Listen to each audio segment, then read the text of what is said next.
What if I told you that American history sometimes behaves like it's trying to send us secret messages, not through codes or prophecies, but through coincidences so strange they make even the most serious historians stare at the calendar twice? Presidents who died on the same day years apart, battles that began and ended on the same unlucky patch of earth, inventions that quietly circled back to the exact places they began. It's almost like history has a sense of humor, or at least a talent for dramatic timing. Tonight, you and I are going to wander through those patterns, not to solve them, just to listen.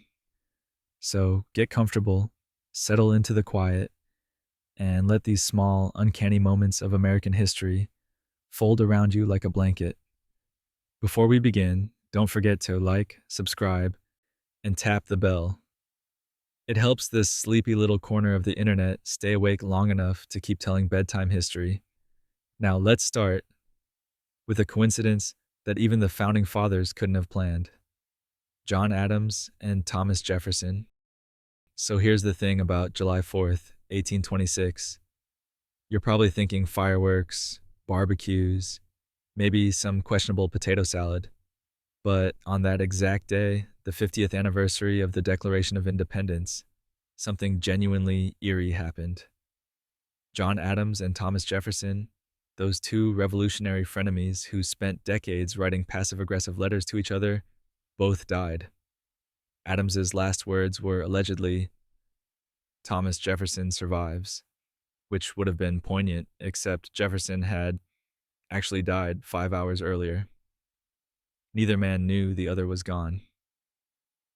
Imagine spending 50 years arguing about democracy and then accidentally coordinating your deaths like some cosmic prank. The odds of two founding fathers dying on the exact anniversary they helped create? Astronomical. And yet here we are, whispering about it in the dark while you're trying to sleep. But of course, that wasn't the only president to find July 4th. Significant. James Monroe's July 4th. 5 years later, July 4th strikes again. James Monroe, the Monroe Doctrine guy, the one who bought Florida and made it America's problem, he also died on Independence Day, 1831 specifically. So now we've got three presidents, three July 4ths, all within a decade. At this point, you have to wonder if the remaining founding fathers were getting nervous every summer. Like, maybe they started avoiding picnics in late June just to be safe. Monroe was the last of the Revolutionary generation presidents, and it's almost like he couldn't resist one final theatrical exit on the nation's birthday. The coincidence is so statistically improbable that historians still argue about whether it's meaningful or just the universe showing off. Either way, it's the kind of pattern that makes you wonder what else was lurking in American history, waiting to rhyme. The Liberty Bell cracks. Speaking of ominous timing, let's talk about the Liberty Bell. July 8th, 1835. Chief Justice John Marshall just died, the guy who basically invented judicial review and made the Supreme Court matter. Philadelphia decides to toll the Liberty Bell in his honor, which seems respectful until you remember the bell already had a crack. One too many ceremonial bongs, and the crack expanded into that famous zigzag we all pretend to care about on field trips. So now the symbol of American freedom is permanently broken because someone really wanted to ring it for a funeral. The irony is almost too perfect. A bell that announced independence, silenced while mourning the man who interpreted what independence actually meant. It's still there in Philadelphia, unringable, a monument to good intentions and poor metallurgy. And speaking of symbols that didn't quite work out as planned, Lincoln and Kennedy's Friday problem. All right, buckle up for the most famous coincidence. Conspiracy theorists won't shut up about Abraham Lincoln, assassinated April 14th, 1865. John F. Kennedy, assassinated November 22nd, 1963. Both shot on a Friday. Both succeeded by Southern Democrats named Johnson. Lincoln elected 1860, Kennedy, 1960, exactly 100 years apart. Their names both have 7 letters. Their assassins, John Wilkes Booth and Lee Harvey Oswald, both have 15 letters in their names. Before you start humming the Twilight Zone theme, yes, these are all verifiable facts. And yes, they're statistically weird enough to make mathematicians uncomfortable. But here's the thing about coincidences. They're only meaningful if you decide they are. Still, lying here in the dark, it does make you wonder what other patterns are hiding in history, waiting for someone to connect the dots. The secretary's situation, and because the Lincoln-Kennedy rabbit hole goes deeper than a conspiracy theorist's Pinterest board, let's talk about their secretaries. Lincoln had a secretary named Kennedy who allegedly told him not to go to Ford's Theater that night. Kennedy had a secretary named Lincoln, Evelyn Lincoln to be specific, who warned him not to go to Dallas. Now, historians debate whether Lincoln's secretary Kennedy actually existed or if this is an urban legend that got weaponized by bored social studies teachers. But Evelyn Lincoln was definitely real and definitely warned JFK about Texas. So we've got at least half of this coincidence verified, which is either meaningful or just proof that secretaries have always known their bosses make terrible decisions. The pattern is too neat, too perfectly mirrored. Like history looked at itself in a funhouse mirror and decided to commit to the bit. Theaters and warehouses. Here's where it gets architecturally ironic. John Wilkes Booth shot Lincoln in Ford's Theater, then fled to a tobacco warehouse where he was eventually cornered and killed. Lee Harvey Oswald shot Kennedy from the Texas Schoolbook Depository, basically a warehouse, then fled to the Texas Theater where he was arrested. So one assassin went theater to warehouse, the other went warehouse to theater. It's like they were following opposite stage directions in the same terrible play. The symmetry is so perfect it feels scripted, which is probably why this coincidence shows up in every creepy history thread on the internet. But it's real, verifiable. You can visit these places, touch the walls, and feel the weight of coincidence pressing down like humidity before a storm. And speaking of names that seemed destined to rhyme, the 2 Andrew Johnsons, so both vice presidents who became president after assassinations were named Andrew Johnson? Well, almost. Andrew Johnson succeeded Lincoln. Lyndon Baines Johnson succeeded Kennedy. His middle name wasn't Andrew, but he went by his initials, LBJ, which somehow makes the coincidence feel even weirder, like history was trying to manifest a pattern, but got tired halfway through. Both Johnsons were Southern Democrats. Both faced impeachment proceedings. Andrew was impeached. LBJ wisely chose not to run again before it got that far. Both were considered rough around the edges, politically complicated, and historians still argue about their legacies like it's a sport. The universe really said, let's make this assassination to succession pipeline as confusing as possible. And then just did that. But at least these presidential coincidences stayed on land, unlike some historical events that involved, say, very large ships. The Titanic's last survivor, April 15th. Remember that date, 1912. The Titanic sinks after hitting an iceberg because apparently no one thought maybe we should slow down in the ice field was worth considering. 1,500 people died.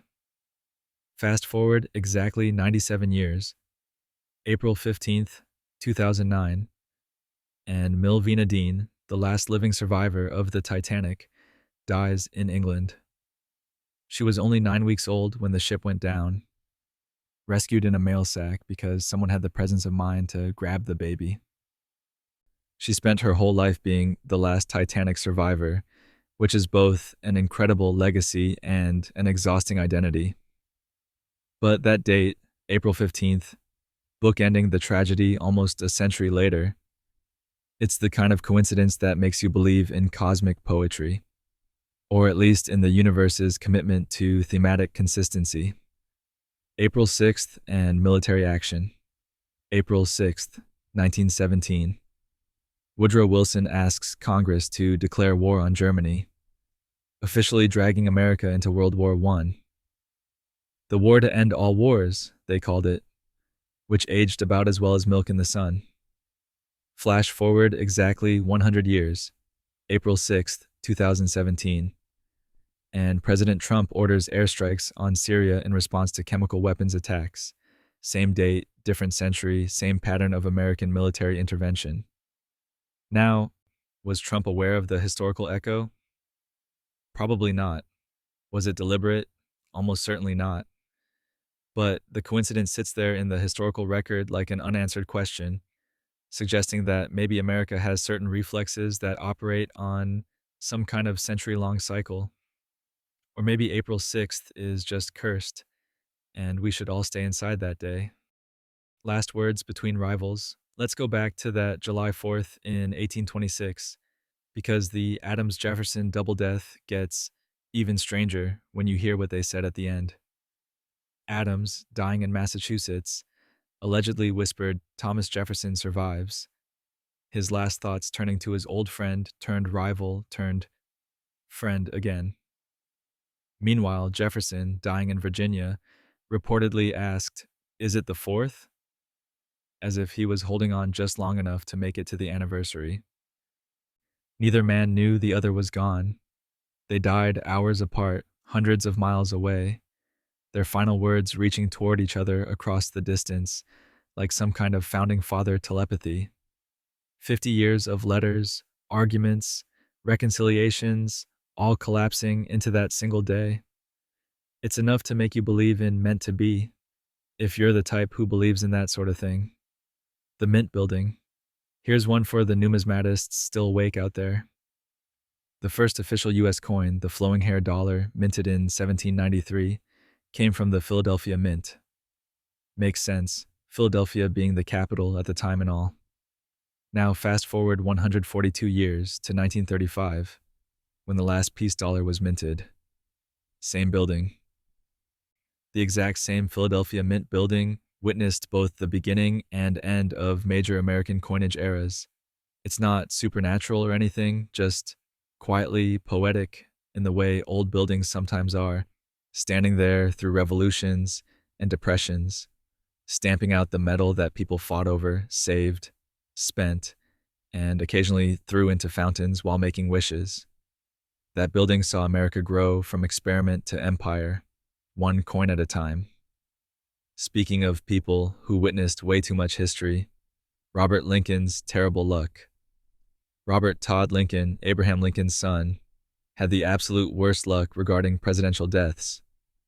April 14th, 1865. He's at the White House when his father is shot at Ford's Theater. July 2nd, 1881. He's at the train station when President Garfield is shot. September 6th, 1901. He's at the Pan American Exposition when President McKinley is shot. 3 presidential assassinations, and Robert Lincoln was either present or nearby for all of them.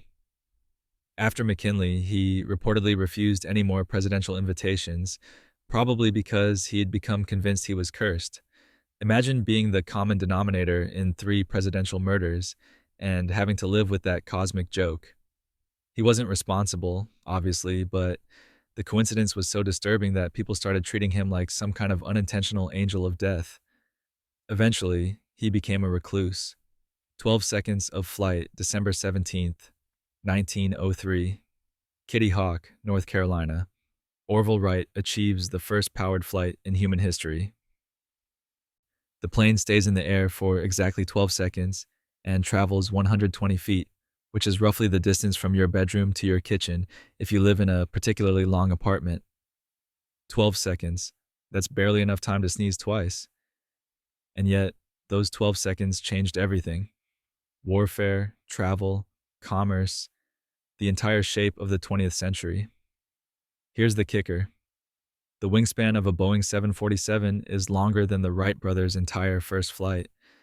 That plane stayed in the air for less distance than a jumbo jet is wide. It's the kind of scale shift that makes you realize how fast humanity moves when it decides to, and how recently we were all still earthbound. the Boeing hangar. And speaking of the 747, here's where it gets full circle. Boeing designed that iconic jumbo jet, the plane that defined international travel for decades, in a massive hangar in Everett, Washington. Years later, that same hangar hosted a display of the Wright brothers' original 1903 flyer. So, the building where engineers designed a plane with a 230-foot wingspan once held the tiny, fragile aircraft that flew 120 feet in 12 seconds. It's like putting a smartphone next to a telegraph and asking them to have a conversation about progress. The Wright brothers could never have imagined their little experiment would lead to something so massive it needed its own city-sized building just to assemble. But then again, 12 seconds probably felt like forever when you're reinventing physics. Alexander Gardner's dark portfolio. Alexander Gardner was a photographer in the 1860s, which was already a weird job because photography meant hauling around chemicals and glass plates like some kind of alchemist. But Gardner had particularly dark luck with his subjects. He photographed Abraham Lincoln multiple times, including some of the last portraits before the assassination. He photographed the Lincoln conspirators, including Lewis Payne and John Wilkes Booth. And then he photographed Lincoln's death room at the Peterson House, documenting the blood-stained pillow and the too-short bed where the president died. One photographer present for all the chapters of that tragedy, before, during the investigation, and after. It's not supernatural, just the grim coincidence of being the best photographer in Washington during the worst week in American history. His images are still the ones we see, his perspective frozen in silver nitrate. Wilmer McLean's living room problem. Wilmer McLean was a Virginia farmer who just wanted to be left alone. Unfortunately, history had other plans. July 1861. The first Battle of Bull Run happens literally in his front yard. A cannonball crashes through his kitchen. McLean, reasonably, decides to move his family somewhere quieter, a little village called Appomattox Courthouse. Flash forward to April 9th, 1865. General Lee surrenders to General Grant in Wilmer McLean's parlor. So, the Civil War started on his property and ended in his living room, 120 miles and 4 years apart. McLean allegedly said afterward that the war began in my front yard and ended in my front parlor. You can almost hear the exhaustion in that sentence. The man tried to escape war and war followed him home, twice, like a particularly determined cat. The Concord Farm. Here's one for the Revolutionary War nerds still fighting sleep. The first British soldier killed in the American Revolution died on a farm in Concord, Massachusetts, on April 19, 1775. The whole shot heard round the world situation. 8 years later, the last British soldier killed in the Revolution also died on that same farm. Different battles, different moments in the war, same unlucky piece of property. The farm became a bookend for British casualties, which is either remarkable coincidence or proof that some places just have terrible feng shui for military operations. Imagine being the farmer watching history repeat itself in your backyard 8 years apart, thinking not again as muskets start firing. That property had seen the beginning and end of everything, and probably needed a very long nap afterward, much like you do right now. Alaska's anniversary earthquake. March 30th, 1867. The United States buys Alaska from Russia for $7.2 million, which works out to about 2 cents per acre. Everyone called it Seward's Folly because who needs frozen tundra, right? Flash forward exactly 100 years, March 30th, 1967, and Alaska experiences a massive Good Friday earthquake. Not 1967's earthquake, sorry, I misspoke. The Good Friday earthquake hit March 27th, 1964, so that particular coincidence doesn't quite work. But Alaska's purchase anniversary did coincide with various significant moments in the state's history, like statehood discussions and territorial developments. The real coincidence is that Seward's Folly turned out to be Seward's genius once they found oil and gold, proving that sometimes the best investments are the ones everyone mocks you for making. But speaking of construction projects everyone thought were crazy, the Hoover Dam dynasty, the Hoover Dam took 5 years to build, from 1930 to 1935, and it's one of those projects that killed over 100 workers because early 20th century safety standards were basically good luck, don't die. The first worker to die on the project was J.G. Tierney, who drowned in the Colorado River on December 20th, 1922, during initial surveying. The last worker to die was his son, Patrick Tierney, who fell from an intake tower on December 20th, 1935, exactly 13 years later, same date. Father and son, both killed by the same project, on the same calendar day, over a decade apart. It's the kind of tragic poetry that makes you wonder if some dates are just cursed, or if Patrick felt compelled to finish what his father started, even knowing the cost. Mark Twain and Halley's Comet. Samuel Clemens, Mark Twain to those of us who appreciate a good pseudonym, was born November 30th, 1835, 2 weeks after Halley's Comet made its perihelion pass. He famously predicted he'd die when the comet returned, saying, "I came in with Halley's Comet in 1835. It is coming again next year, and I expect to go out with it." April 21st, 1910. The comet returned, and Twain died the next day. April 22nd. Like he'd scheduled an appointment with the universe and actually kept it. The odds of being born during one appearance of a 75-year comet and dying during the next? Astronomical, literally. Twain got his cosmic bookends, his perfectly circular narrative, the kind of ending a writer dreams about. And speaking of people who got unexpected afterlives, the Frisbee's inventor, Walter Frederick Morrison, invented the Frisbee. Well, technically the Pluto platter, which Whammo later renamed, in 1948.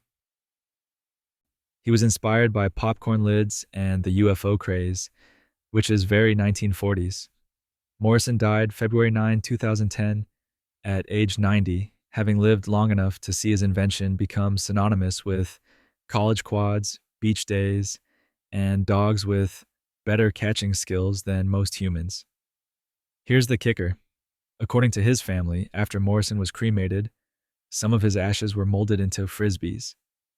So, the inventor of the Frisbee became Frisbees, which is either the most perfect ironic tribute or proof that his family had an absolutely spectacular sense of humor about mortality. Either way, Morrison achieved a kind of immortality most people only dream about, becoming the thing you created, literally flying through the air forever. The last minutes of World War I, 11/11/11/11. 11th hour, 11th day, 11th month, 1918. The armistice ending World War I took effect, and you'd think everyone would just stop shooting immediately, right? Wrong. Soldiers kept fighting right up until 11 a.m., and some commanders even ordered attacks minutes before the ceasefire, either out of stupidity or some twisted sense of getting the last word. The first American killed in the war was Corporal James Gresham, September 3rd, 1917. The last was Private Henry Gunther, shot at 10:59 a.m. on November 11th, literally 1 minute before the armistice. 1 minute. Gunther was killed charging a German machine gun position that probably would have let him walk away if he'd waited 60 seconds. First and last, separated by a year and a few thousand unnecessary deaths in between. Hiroshima's original date, August 6th, 1945. The Enola Gay drops Little Boy on Hiroshima, and the world enters the atomic age whether it wanted to or not. But here's the thing most people don't know. Nagasaki wasn't the original second target. Kokura was supposed to be bombed on August 9th, but cloud cover and smoke from previous raids obscured the city. The bomber, Boxcar, had orders not to drop without visual confirmation, so they diverted to the secondary target, Nagasaki.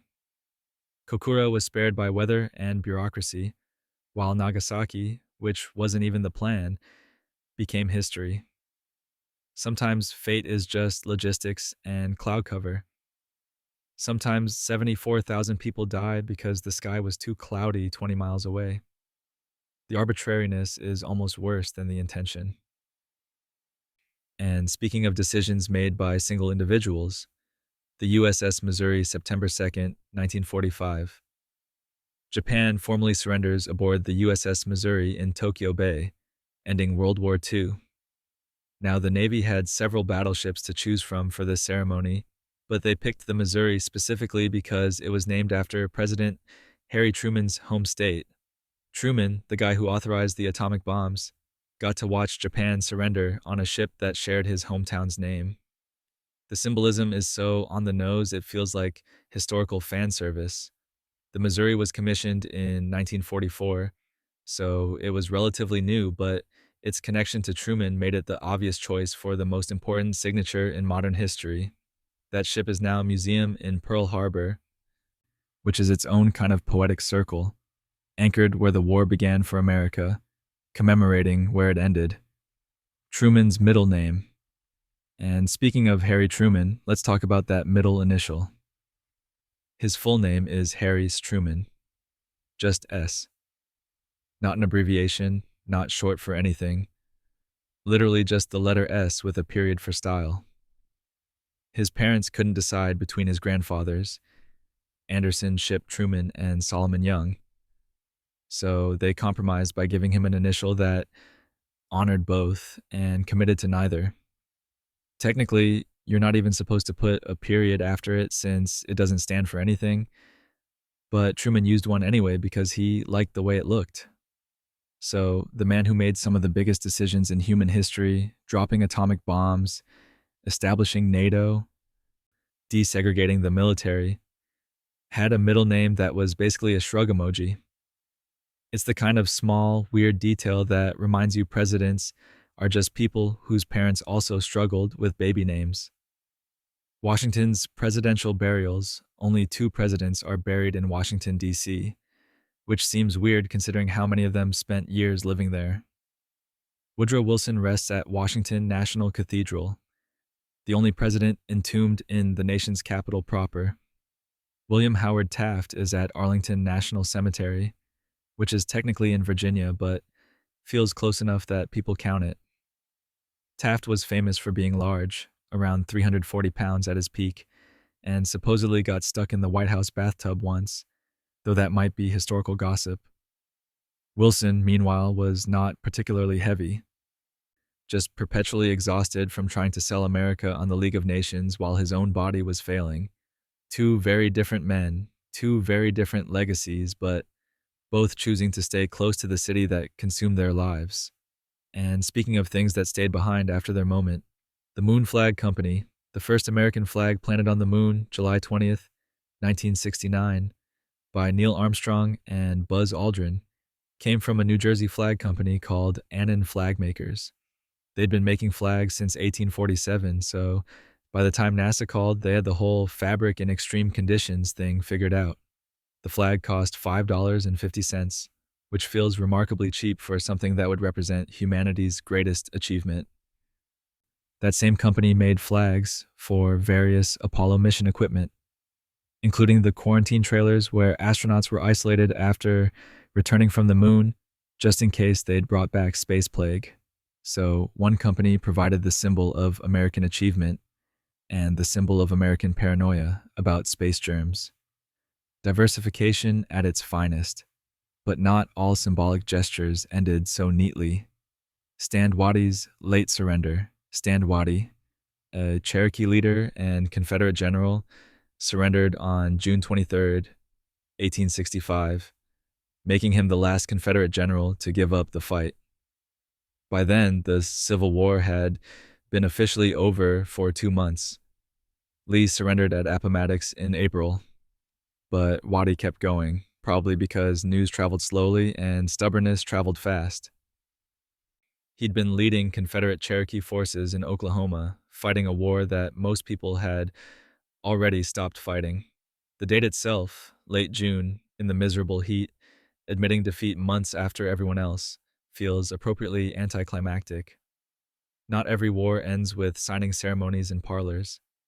Sometimes it ends with exhausted men in Indian territory finally accepting that it's over, that they've been fighting alone for weeks, that history has already moved on without them. Speaking of soldiers who found themselves out of sync with history, the West Virginia coincidence. The first and last U.S. soldiers killed during the Iraq War, 2003 to 2011, both came from West Virginia, from communities within miles of each other. Marine Lance Corporal Thomas Blair died March 21st, 2003, in the opening days of the invasion. Army Specialist David Hickman died November 14th, 2011, during the final withdrawal. Different branches, different years, different circumstances, but both from the same small state that always seems to contribute more than its share to American wars. West Virginia isn't large or wealthy or particularly politically powerful, but it keeps showing up in military casualty lists with heartbreaking regularity. The coincidence isn't magical. It's statistical, regional, economic, but it still sits heavy. Two bookends from the same shelf, holding up 8 years of conflict between them. And speaking of structures that held more than anyone anticipated, the Pentagon's completion date. The Pentagon was completed January 15th, 1943, right in the middle of World War II, because apparently building the world's largest office building during a global war seemed like reasonable multitasking.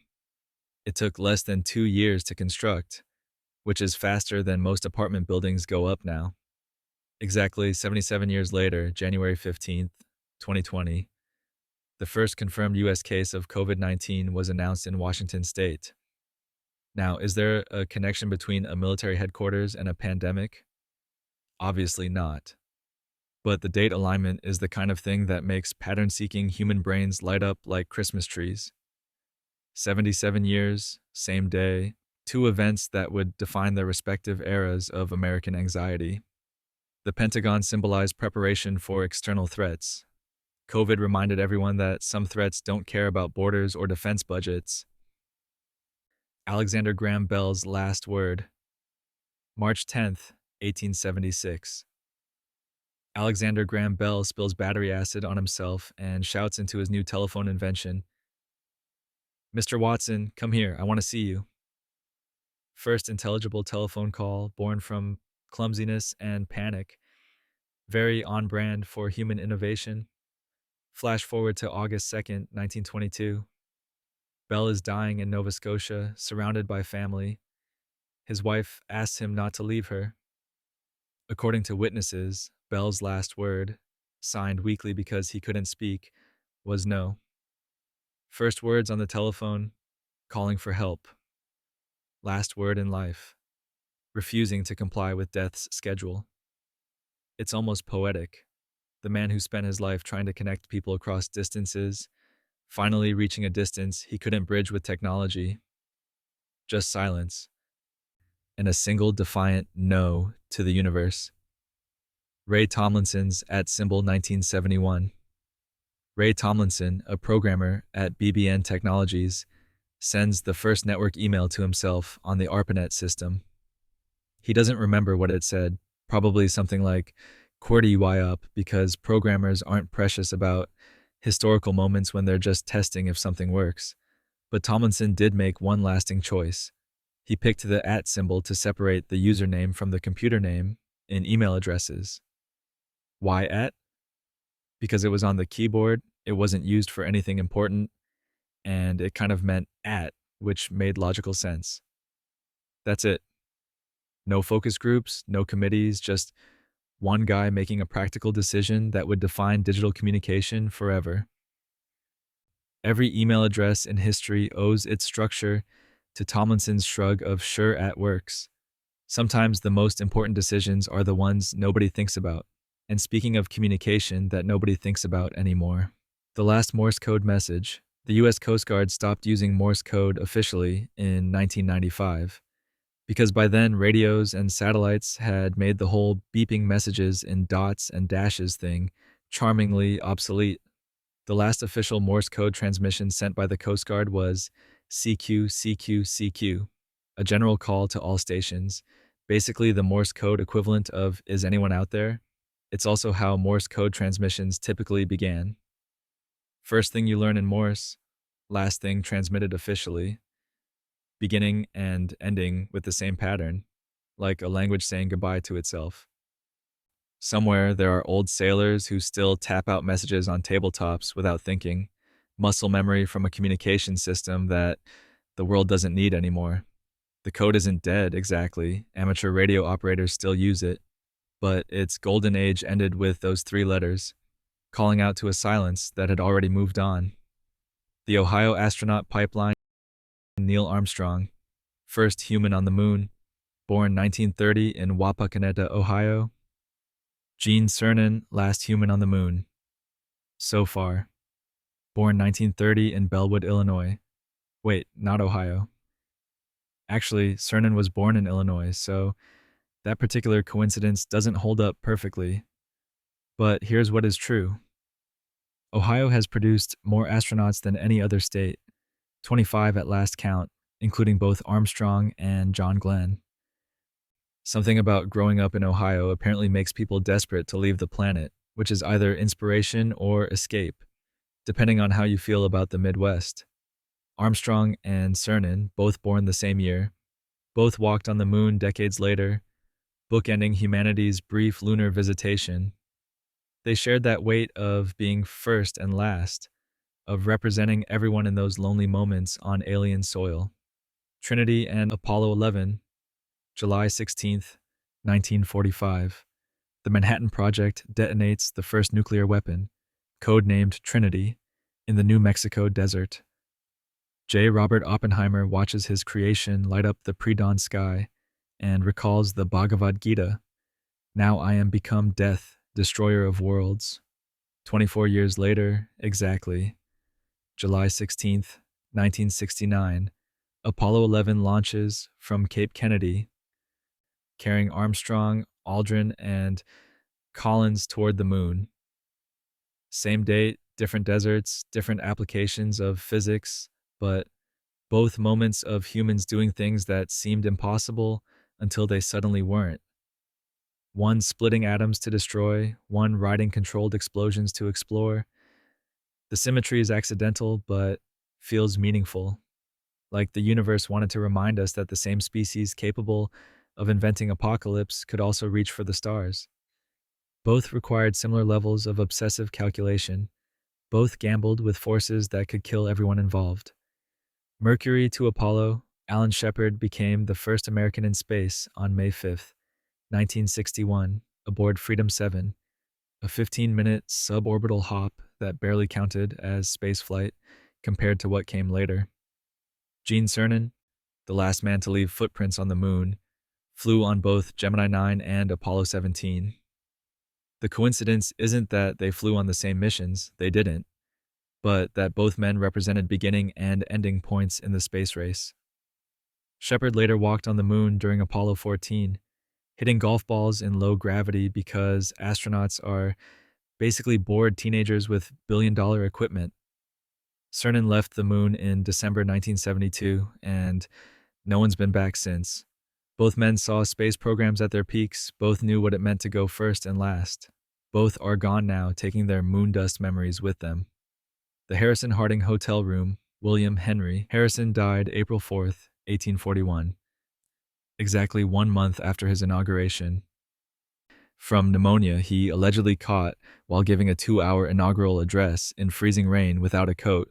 He never died in a San Francisco hotel room, he died in the White House. Warren G. Harding died August 2nd, 1923, in the Palace Hotel in San Francisco, probably from a heart attack, though conspiracy theories blamed everything from poisoning to medical malpractice. So the same hotel room detail is incorrect. What is true, both died in office, both unexpectedly, both leaving behind vice presidents who were not prepared for the job. Harrison was the first president to die in office. Harding was the 6th. Different centuries, different causes, but same sudden vacancy in the most powerful position on Earth. Same scramble to figure out what happens next. Virginia soil and warfare. The first shots of the Civil War at Fort Sumter were in South Carolina, not Virginia. But the first major land battle, First Bull Run, happened July 21st, 1861, on land in Manassas, Virginia. The last significant battle before Lee's surrender was at Appomattox Courthouse, also in Virginia, April 9, 1865. Virginia bore the weight of the Civil War more than any other state. Over half the war's battles happened on Virginia soil. The state became a graveyard before it could become a metaphor. It's not that the same family owned both battle sites. That's not accurate. But Virginia's geography and strategic position meant it couldn't escape being where the Union and Confederacy kept smashing into each other for 4 years.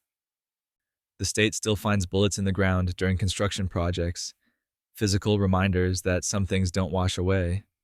The Transcontinental Railroad's century, May 10th, 1869. Promontory Summit, Utah. Leland Stanford swings a hammer and misses the golden spike because ceremonial hammering is harder than it looks. The Transcontinental Railroad is complete, finally connecting East and West with iron and ambition, and the bones of Chinese laborers who didn't get invited to the photo. 100 years later, May 10th, 1969, there was no ceremonial removal of the last railroad spike. That's not accurate. What is true, by 1969, railroads were declining, being replaced by highways and airplanes, slowly becoming nostalgic relics of an era when crossing the country meant something different. The Golden Spike itself is in a museum at Stanford University, which feels appropriate since Leland Stanford founded the place. Full circle, from railroad baron to educational institution, from connection to commemoration. And speaking of things that came full circle, Lincoln pennies and centenaries, 1909. The United States Mint releases the Lincoln cent, the first U.S. coin to feature a president's face, specifically Abraham Lincoln's profile, commemorating the 100th anniversary of his birth. Before this, American coins featured abstract liberty figures or eagles, but never actual people, because putting dead presidents on money felt too monarchical. 100 years later, 2009, the Mint released special Lincoln bicentennial cents with 4 different reverse designs showing stages of Lincoln's life. Both years ending in '09, both honoring the same man, both pennies that people still find in couch cushions without realizing they're holding anniversary editions of numismatic history. Lincoln's face has been on more coins than anyone else in American history, staring out from billions of 1-cent pieces, the most common presidential portrait in circulation. Even in 2025, you're probably carrying his profile in your pocket. Delaware and Hawaii's palindrome, Delaware ratified the Constitution December 7th, 1787. The first state to do so, which is why Delaware's license plates say, "The first state," like they're still bragging at a high school reunion. Hawaii became the 50th state August 21st, 1959. Neither date is actually a numerical palindrome if you write them normally, so that particular coincidence is someone seeing patterns where they don't exist. What is true, Delaware was first, Hawaii was last, and 172 years separated them. Delaware was barely more than a stretch of coastline when it signed up. Hawaii was a Pacific kingdom that America annexed for sugar and naval bases. First and last, east and west, bookends on the experiment of federalism. Delaware is so small you can drive through it without noticing.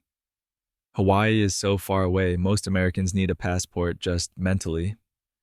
But both count equally in the Senate, which is democracy or absurdity, depending on your perspective. California's 19-year-olds, the Vietnam War's casualty statistics are brutal any way you slice them. But here's one that sits heavy. Many of the soldiers killed were teenagers, barely old enough to vote, sent to a jungle war that even generals couldn't explain. The specific claim that the first and last soldiers killed were both 19 and from California needs verification.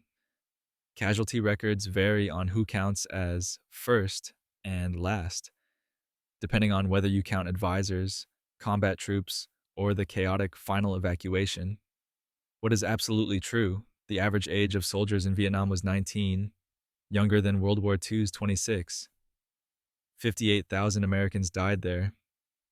Many were teenagers. Many were from California, which contributed more troops than any state except Texas and New York. The war started with advisors in 1955 and ended with helicopters fleeing Saigon in 1975. 20 years of teenage boys not coming home. Benjamin Franklin's Postal Legacy, 1847. The United States issues its first official postage stamps, a 5-cent Benjamin Franklin and a 10-cent George Washington, because if you're going to start a postal system, you might as well honor the guy who was the first postmaster general. Franklin's face appeared on that first stamp because he'd spent years organizing colonial mail routes, making communication faster and more reliable, basically inventing the infrastructure that would later deliver chain letters and credit card offers. Over 175 years later, Franklin still shows up on stamps periodically, though the pre-barcoded stamp claim about 2023 is unclear. What's true? Franklin's image has appeared on more stamp designs than almost anyone else, staring out from tiny paper squares, reminding people that before internet infrastructure, there was postal infrastructure, and both required someone smart enough to figure out the logistics. Grover Cleveland's sequential presidencies. Grover Cleveland is the answer to a great trivia question. Who was the 22nd and 24th president? Same guy, non-consecutive terms. He won in 1884, lost to Benjamin Harrison in 1888, then won again in 1892, making him the only president to serve non-consecutive terms. So when you count presidents, you count Cleveland twice, which is weird, but technically accurate. He didn't fundamentally change between his first and second term, still believed in small government and the gold standard, but America had changed around him. His comeback was motivated partly by spite, partly by principle, and partly because he was tired of watching Harrison undo his policies. Cleveland remains unique in this regard, the only president who got a second chance after losing, who proved that political careers don't have to follow linear paths. And speaking of unique distinctions, moon plaques and peaceful intentions, when Neil Armstrong and Buzz Aldrin planted the first American flag on the moon in July 1969, they also left a plaque signed by all 3 Apollo 11 crew members and President Nixon. It reads, "Here men from the planet Earth first set foot upon the moon, July 1969, AD ta tisa. We came in peace for all mankind." Gene Cernan and Harrison Schmitt left a similar plaque in December 1972. Here man completed his first explorations of the moon, December 1972 AD. May the spirit of peace in which we came be reflected in the lives of all mankind. Both missions, both leaving messages of peace on a dead world that's never known war. The optimism is almost painful. We came in peace while Vietnam was still happening, while the Cold War simmered, while peace on Earth remained theoretical. Those plaques are still there, perfect and frozen. Washington's century George Washington became the first president in 1789 and died December 14th, 1799, making him the first president and the last president to die in the 18th century. He was also the only president to never live in the White House, since it wasn't finished until after he left office. Washington died at Mount Vernon after a short illness, probably made worse by his doctors bleeding him repeatedly because 18th century medicine was mostly guesswork and leeches. He missed the 19th century by 17 days, which feels appropriate. He belonged to the revolutionary generation, to the era of founding rather than the messy work of maintaining.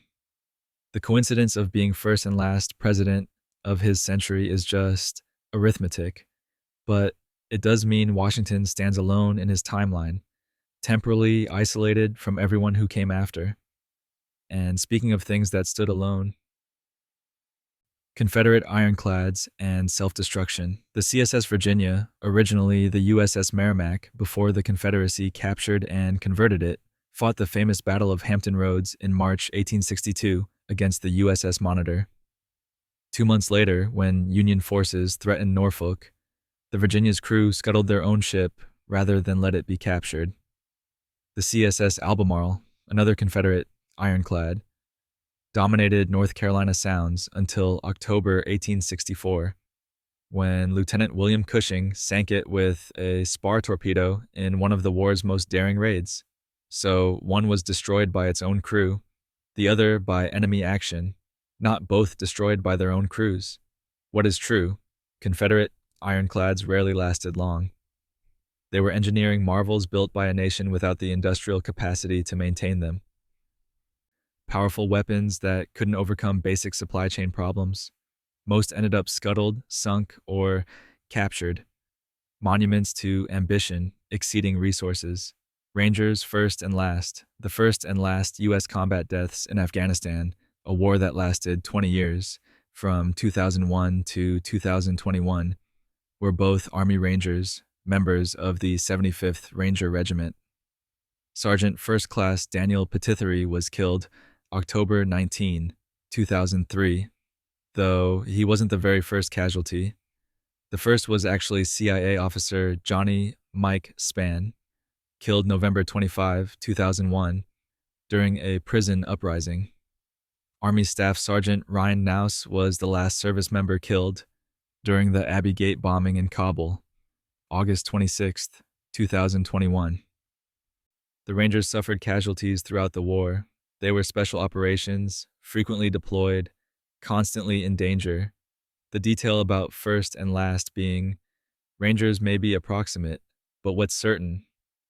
The war spanned 2 decades and left thousands of American families with folded flags and incomplete answers. USS Maine and USS Missouri. The USS Maine exploded in Havana Harbor, February 15, 1898. Killing 266 sailors and providing the spark for the Spanish-American War. Remember the Maine became a rallying cry, even though modern investigations suggest the explosion was probably an accident, not Spanish sabotage. The Maine wasn't technically the first U.S. battleship, that was the USS Texas, commissioned in 1895. The USS Missouri was the last battleship completed, commissioned in June 1944. The Missouri hosted Japan's surrender in 1945, ending World War II, not a war with Spain. So the details don't quite align as stated. What is true, battleships bookend an era of American naval power, from the Maine's mysterious explosion launching American imperialism to the Missouri's deck, witnessing its apotheosis. Big guns, floating fortresses, symbols of power rendered obsolete by aircraft carriers. The weight of symbolism, history loves symmetry, even when it has to invent it. We see patterns, first and last, beginning and ending, perfect numerical alignments, and our brains light up with meaning. Some coincidences are real, verified, genuinely strange. Others are close enough to truth that we round up, file the edges down until they fit the pattern we want to see.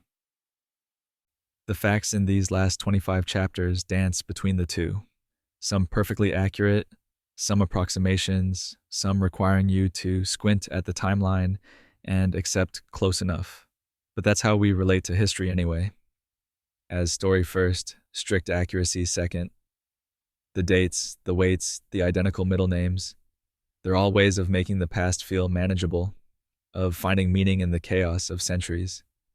So, as you drift off here, remember, sometimes coincidence is truth, and sometimes truth is close enough to coincidence that the distinction doesn't matter. Impeachment and acquittal.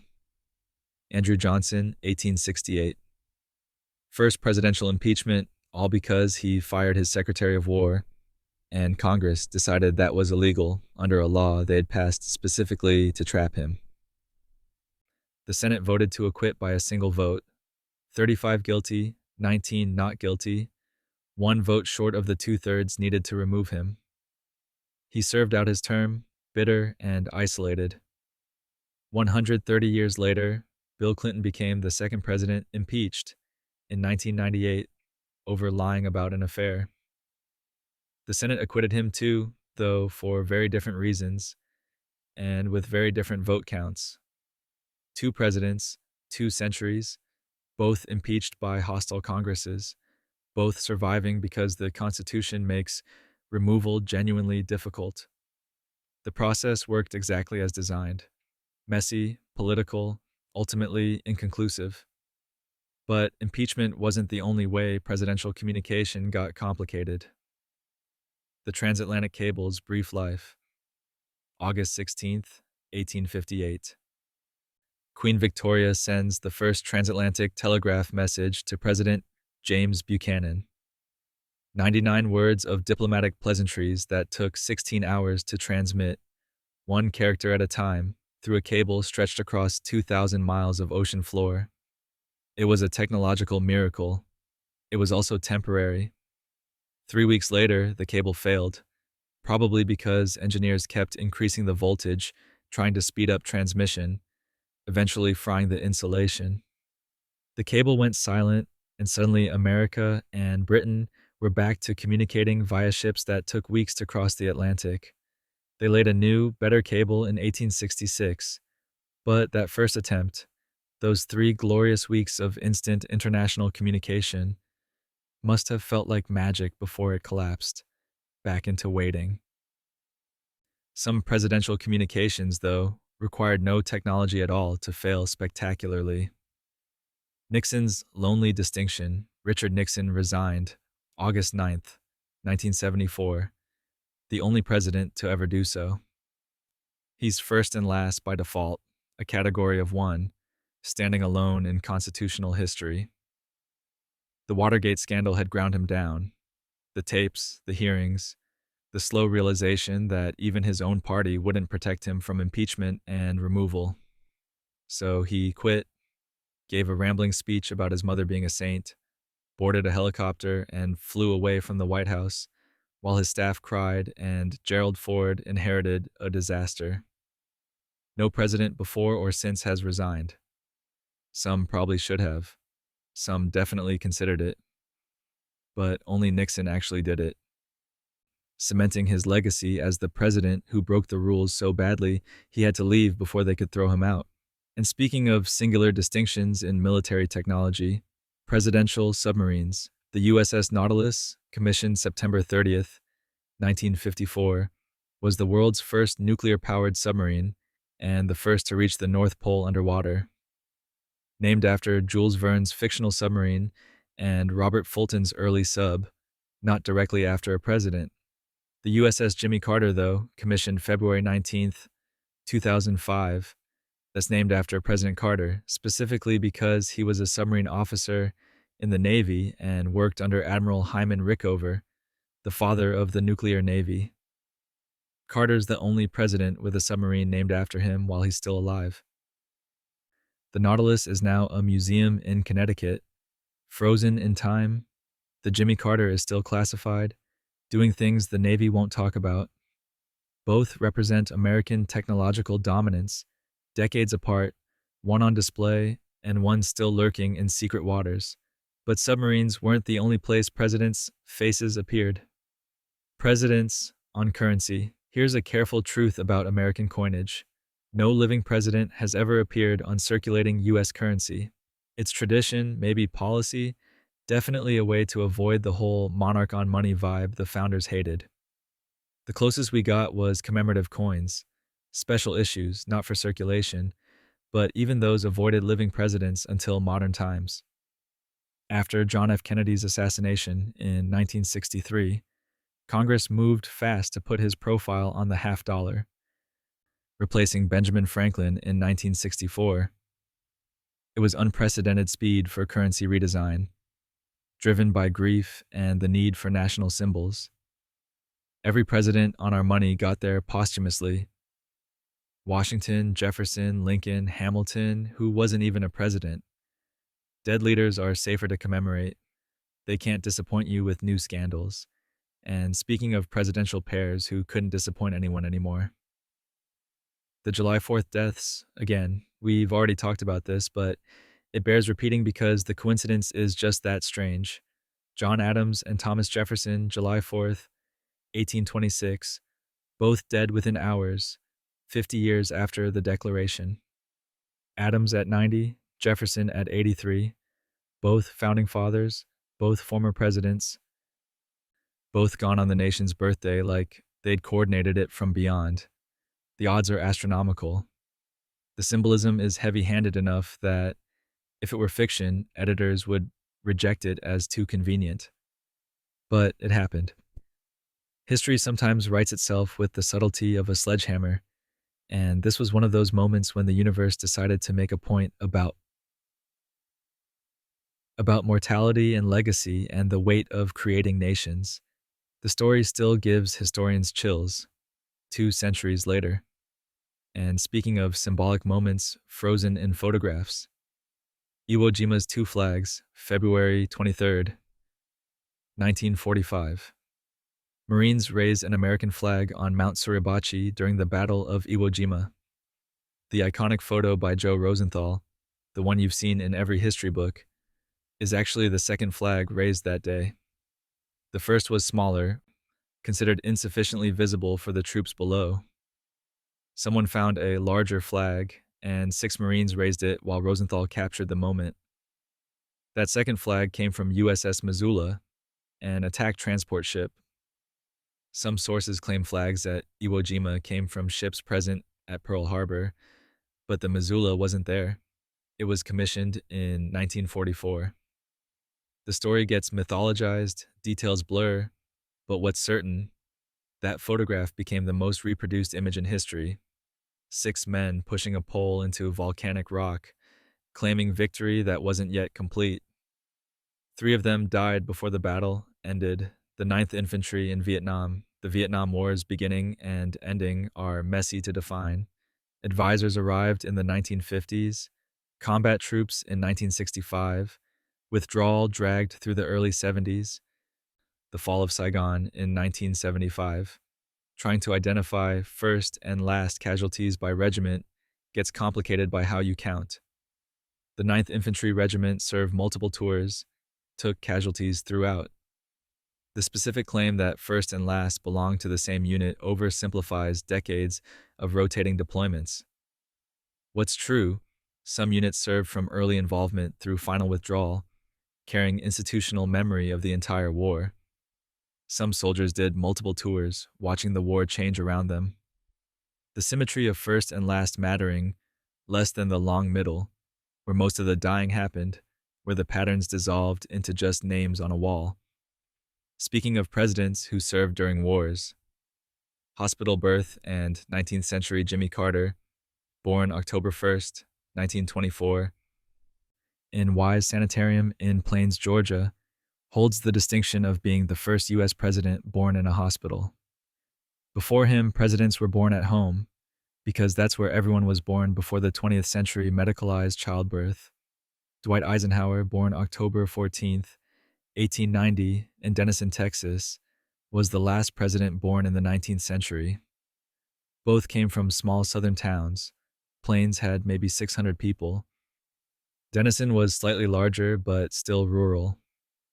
Both grew up in an America that still felt agricultural, pre-interstate, pre-air conditioning. Carter and Eisenhower represent the shift from old America to modern, one born when electricity was still novel, the other born when hospitals were becoming standard. They bookend a transformation in how Americans entered the world and how the world shaped presidents. Naval service in World War II, John F. Kennedy served in the Navy during World War II, commanded PT-109, got it cut in half by a Japanese destroyer in the Solomon Islands, and somehow managed to save most of his crew and turn the disaster into a heroic narrative that helped elect him president. George H.W. Bush also served in the Navy. flew 58 combat missions as a torpedo bomber pilot, got shot down over the Pacific, and was rescued by a submarine while his crewmates died. Both men nearly died in the Pacific. Both came home decorated. Both eventually became president. Kennedy and Bush were the last presidents to serve in World War II, bookending a generation of leaders shaped by that conflict. After Bush, every president's military experience came from Korea, Vietnam, or no service at all. The World War II generation ended with Bush, taking their particular version of American certainty with them. The lunar rovers that never were, Apollo 11, July 1969, did not carry a lunar rover. Armstrong and Aldrin walked, hopped, shuffled around in their bulky suits, never venturing far from the lunar module because they literally couldn't. No vehicle, limited oxygen, every step carefully planned.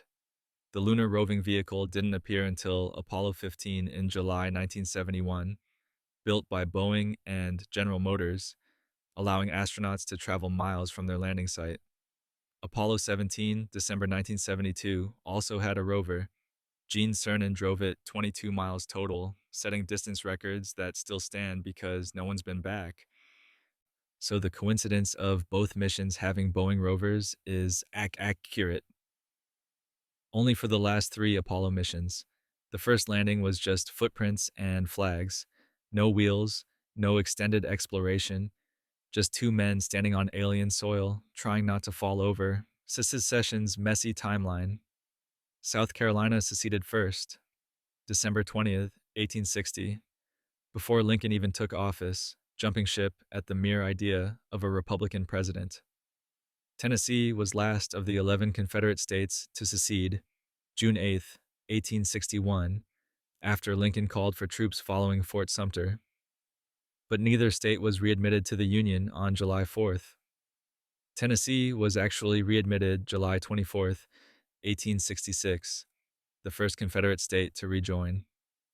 South Carolina wasn't readmitted until June 25th, 1868. After ratifying the 14th Amendment, the dates don't align poetically. Reconstruction was messy, political, dragged out over years of fighting about what states had to do to come back. Some never really wanted to leave, some never really wanted to return. The war's end wasn't clean, just exhausted.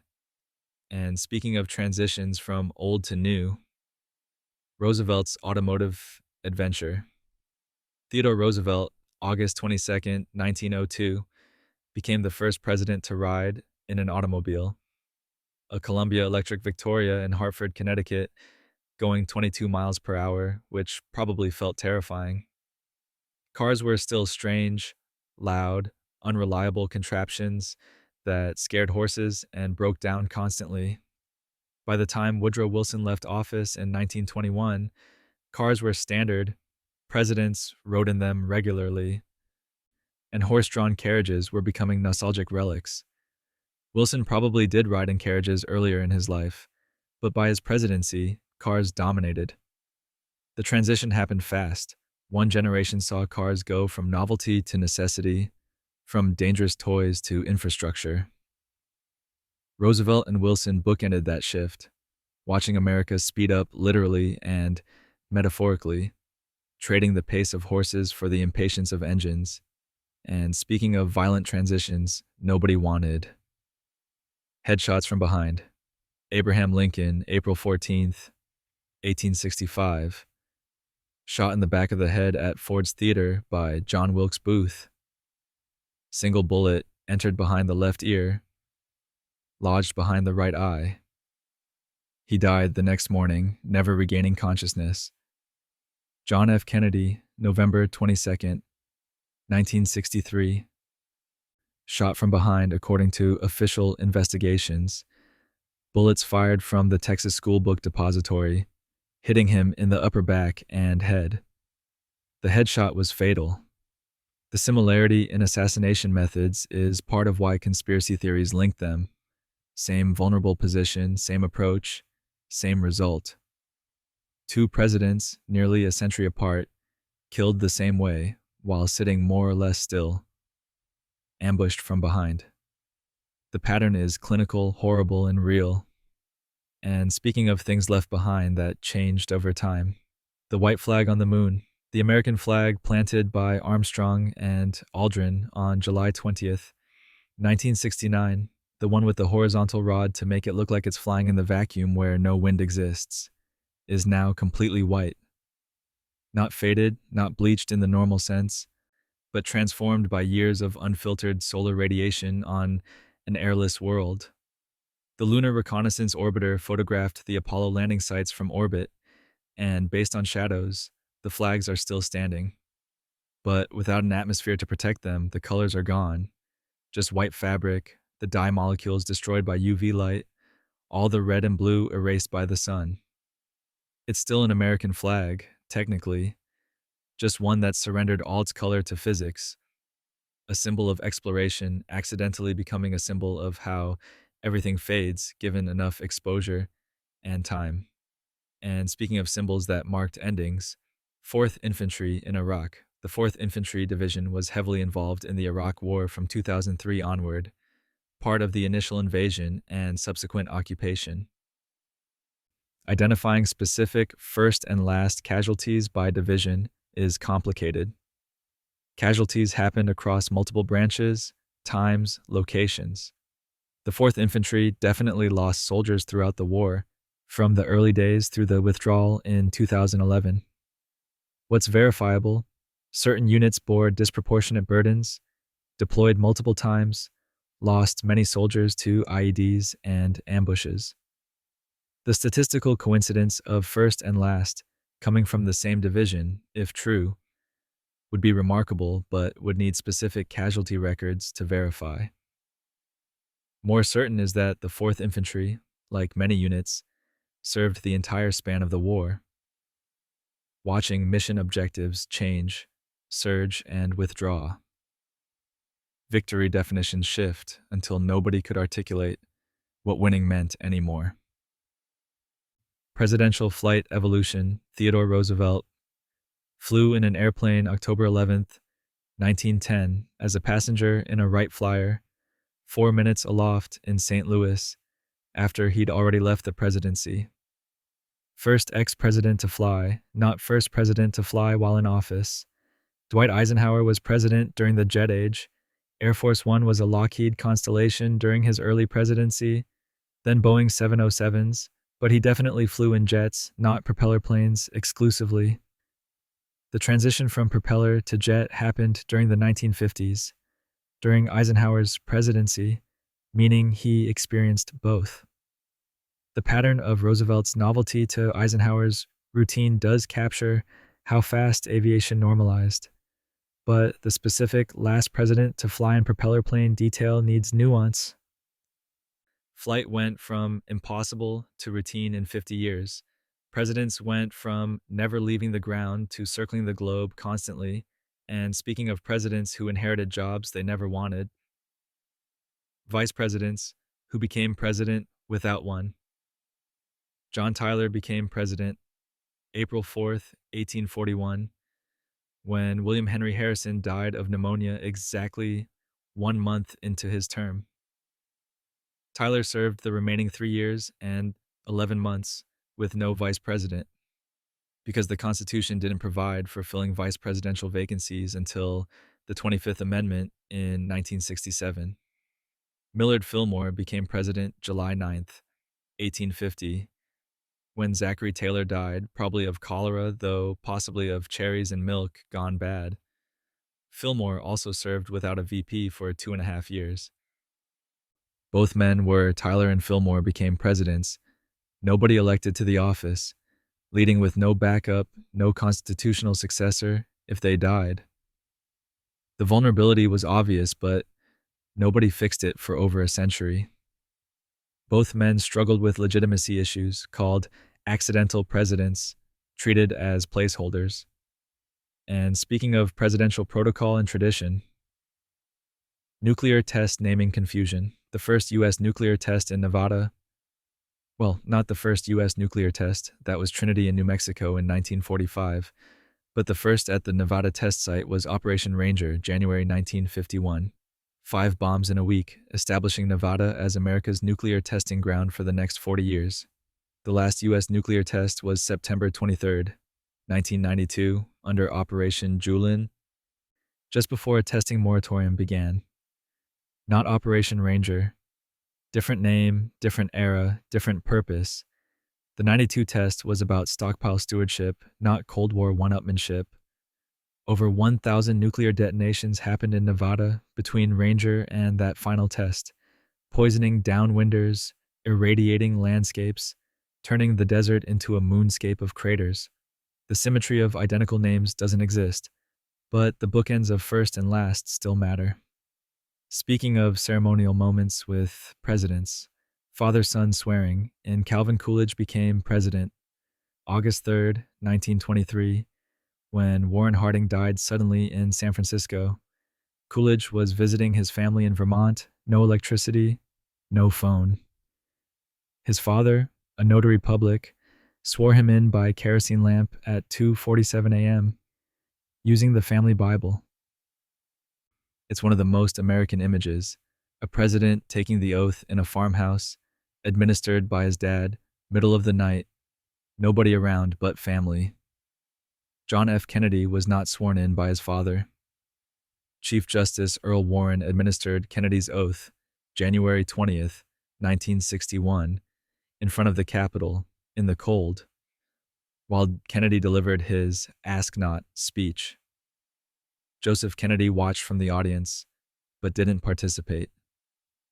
So the coincidence doesn't exist. Only Coolidge had that particular honor, and it was circumstance more than choice. And speaking of aviation milestones achieved in specific locations, transcontinental aviation's geography. The first transcontinental airplane flight across the United States was completed by Galbraith Perry Rogers in 1911, taking 49 days with numerous crashes and repairs, basically island hopping across the country. He took off from Sheepshead Bay, New York, and eventually reached California, mostly in pieces that had to be reassembled. By 1957, transcontinental flight was routine, done in hours, with jets replacing propeller planes that same decade.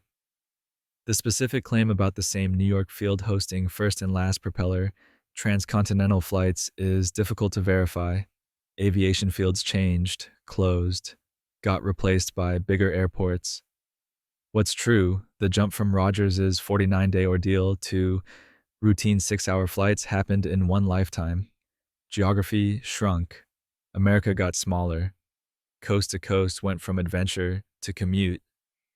And speaking of presidents whose geography became permanent, presidential deaths and Texas, Lyndon Johnson died January 22nd, 1973 at his Texas ranch, felled by a heart attack while taking an afternoon nap. His heart had been failing for years. Decades of smoking, stress, bad diet, the weight of Vietnam. He died on the ranch he loved, the land he understood, far from Washington. Dwight Eisenhower did not die in Texas. He died March 28, 1969, at Walter Reed Army Medical Center in Washington, D.C., after multiple heart attacks and strokes. So the coincidence doesn't exist. Both were presidents who died after leaving office, both from heart disease, both within a few years of each other. But only Johnson died in Texas. Eisenhower died in the Capitol, surrounded by military protocol, the nation's capital claiming him even at the end. And speaking of national mottos on currency, In God We Trust timeline, In God We Trust first appeared on U.S. currency during the Civil War, on the 2-cent piece in 1864, added because the Secretary of the Treasury received letters from Christians demanding recognition of God during the national crisis. It appeared sporadically on various coins over the following decades. The phrase became mandatory on all currency, paper and coin, in 1955 and 1956, during the Cold War's atheist communism versus godly America phase. So the last coin without the motto would be from before 1956, when it became universal. The change happened gradually, then suddenly, driven by culture war politics that feel remarkably contemporary. Currency is always political. Every design choice is a statement about what America wants to project. And speaking of presidents who projected themselves through media, actors and reality stars, Ronald Reagan, president 1981 to 1989, was the first president who had been a professional actor. 53 films, Screen Actors Guild president, television host, the whole Hollywood career before switching to politics. Donald Trump, president 2017 to 2021, was a real estate developer who became famous as a reality television star on The Apprentice. Not an actor in the traditional scripted sense, but definitely someone who understood cameras, performance, media manipulation. Calling him the last president who was an actor is misleading. He's not an actor, and he's not the last president. We don't know who's last. What's true? Both Reagan and Trump understood that modern presidency is performance, that television matters more than policy details, that image management is governance. They weaponized entertainment industry skills for political power, proving that sometimes the best preparation for politics is pretending for a living. Moon rocks in Houston, the moon rocks brought back by Apollo 11 in July 1969, 47.5 pounds of basalt, dust, and core samples, are stored and studied at the Lunar Sample Laboratory Facility at NASA's Johnson Space Center in Houston. The rocks from Apollo 17 in December 1972, 243 pounds, the largest haul from any mission, are in the same facility. All the Apollo lunar samples live there, temperature-controlled, protected, distributed to researchers worldwide for ongoing study. Houston became the keeper of humanity's moon collection, samples from 6 missions, 382 kilograms total, pieces of another world locked in vaults in Texas, first samples and last samples, sitting in the same building, reminders that we went to the moon 6 times and then just stopped. The rocks are still there, waiting, holding their secrets, while humanity figures out if it's going back. Presidential state tours. Richard Nixon claimed during his presidency to have visited all 50 states. And if you count his pre-presidential career as vice president under Eisenhower, he probably did eventually make it everywhere, though pinning down exact dates for every visit is the kind of record-keeping that wasn't systematic back then. Barack Obama definitely visited all 50 states during his 2012 re-election campaign, documented with modern precision because everything post-2000 gets photographed, tweeted, and fact-checked in real time. The tradition of presidents visiting every state is more recent than you'd think. Before modern air travel and the permanent campaign mentality, presidents stayed in Washington and let the states come to them. Theodore Roosevelt traveled extensively but missed a few territories that weren't states yet. Eisenhower probably got close, but Hawaii didn't become a state until 1959, late in his presidency. So the obsession with visiting all 50 is a modern phenomenon, proof that presidents now campaign constantly, that governance has become performance art, requiring an audience in every zip code. The exhaustion must be spectacular, every state demanding attention, every governor expecting FaceTime, every local crisis becoming a presidential photo opportunity. But of course, not everything presidents touched became a symbol of national unity. Sags in manufacturing, the claim that protest flags from the 1960s and the final Afghanistan flag came from the same factory is one of those details that's impossible to verify without access to manufacturing records that probably don't exist. American flags are made by dozens of companies, have been for over a century, and tracking which specific flag came from which factory across decades of protest movements and military deployments is the kind of provenance that nobody bothered documenting. What is true, American flags are burned in protest and raised in combat. Both acts heavy with symbolism, both using the same piece of fabric to mean opposite things. The flags in Afghanistan during the 2021 withdrawal were standard military issue, probably made by government contractors, certainly not the same physical flags from 1960s peace protests. The poetic symmetry is appealing but factually unsupportable.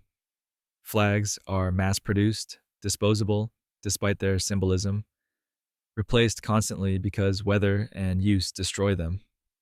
The idea that one factory bookended decades of American conflict is neat, but almost certainly fiction. What's real is that fabric keeps representing things that fabric shouldn't have to carry: hope, anger, sacrifice, betrayal, all the weight of meaning that humans pile onto colors and patterns. And speaking of presidents who carried physical scars, combat wounds, and presidential service, George Washington was never wounded during his presidency because he wasn't in combat during his presidency. The Revolutionary War ended in 1783, 6 years before he took office. He was shot at multiple times during the French and Indian War and the Revolution, had horses killed under him, had bullets pass through his coat, but never took a wound that left him bleeding. He was extraordinarily lucky in a way that made people think he was divinely protected, which helped his mythology considerably. John F. Kennedy was wounded in World War II, August 1943. When PT-109 got rammed by a Japanese destroyer, Kennedy injured his back rescuing crew members, an injury that plagued him the rest of his life, requiring pain medication that probably affected his presidency in ways we'll never fully know. So, if we're talking about presidents wounded in military service before their presidency, there are several. Andrew Jackson took bullets in duels and the War of 1812. Rutherford B. Hayes was wounded multiple times in the Civil War. The pattern of first and last wounded in combat doesn't cleanly exist because the definition keeps shifting depending on whether you count pre-presidential service, combat versus accidents, wounds versus injuries. What's certain is that modern presidents rarely serve in combat first. The last president with combat experience was George H.W. Bush, and we're running out of World War II veterans entirely.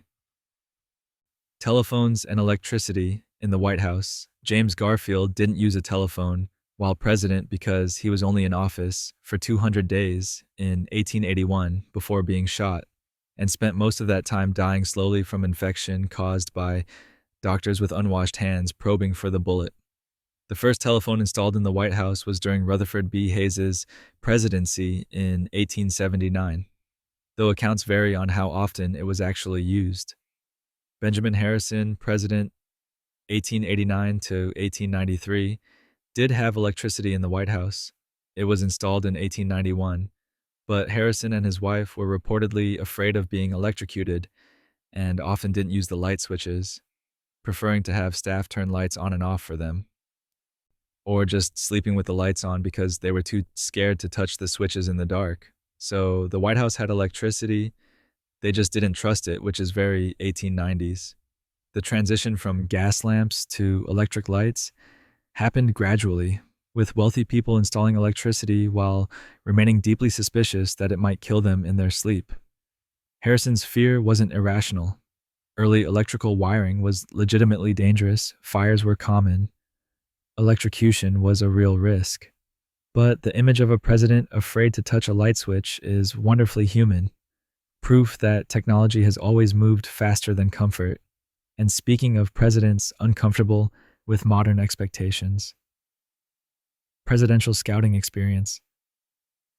Gerald Ford was an Eagle Scout, the highest rank in Boy Scouts, achieved while growing up in Grand Rapids, Michigan, long before he became president through the most unlikely path in American history.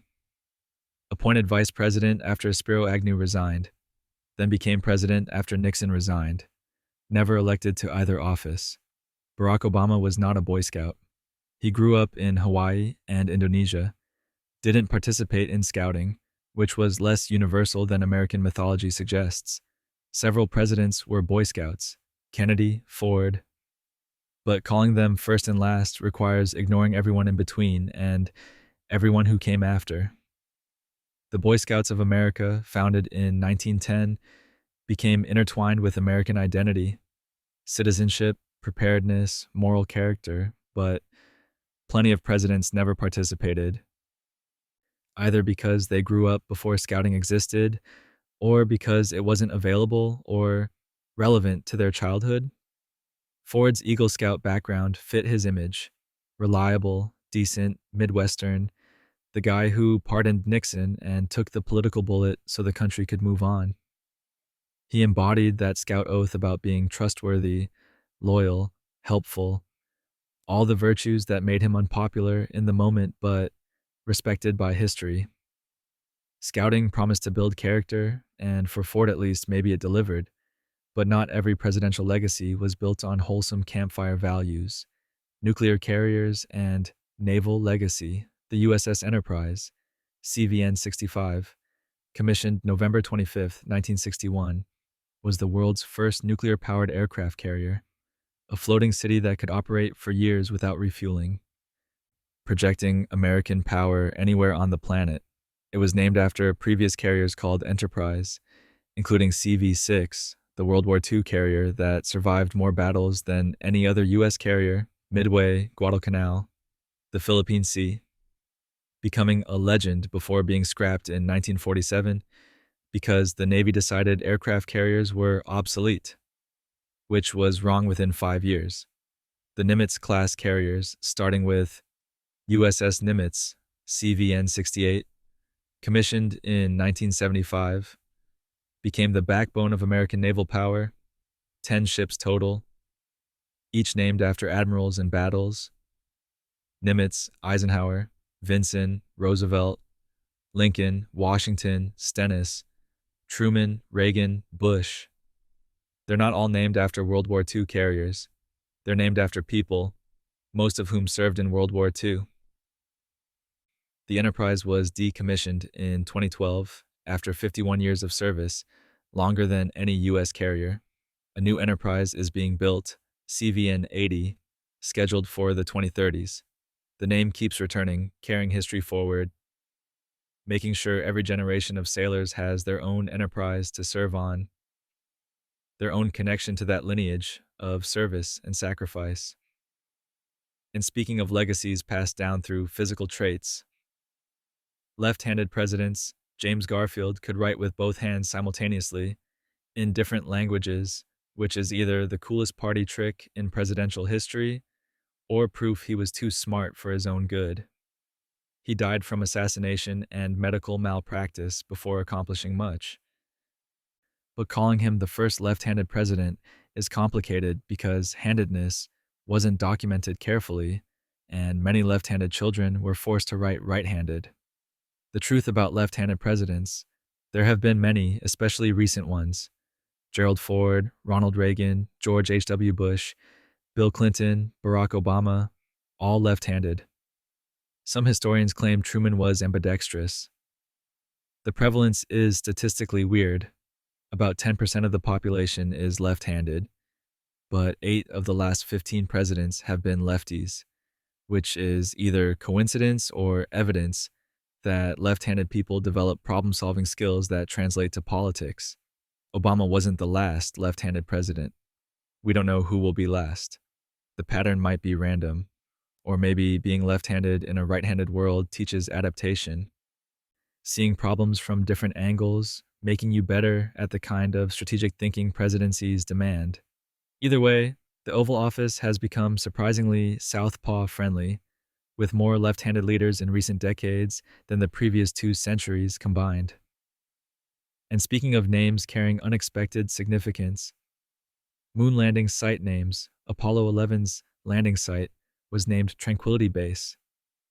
Tranquility, from the Sea of Tranquility, the flat lunar plain where Armstrong and Aldrin touched down July 20th, 1969.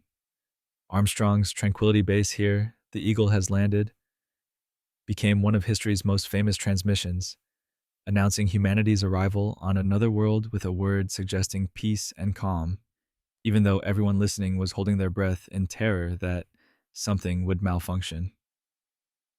Apollo 17's landing site was the Taurus Littrow Valley, named after nearby lunar mountains and a crater, Taurus Mountains and Littrow Crater. Not named for peace or tranquility, just geographic features identified during orbital surveys. So, the poetic symmetry of first and last landings, both being named for peace, doesn't exist. What does exist? All 6 Apollo landing sites were chosen for being relatively flat and safe, reducing risk, prioritizing successful landing over dramatic terrain. The names were practical, geographic, occasionally aspirational. Tranquility Base was the exception, the one landing site whose name captured what everyone hoped the moon would represent.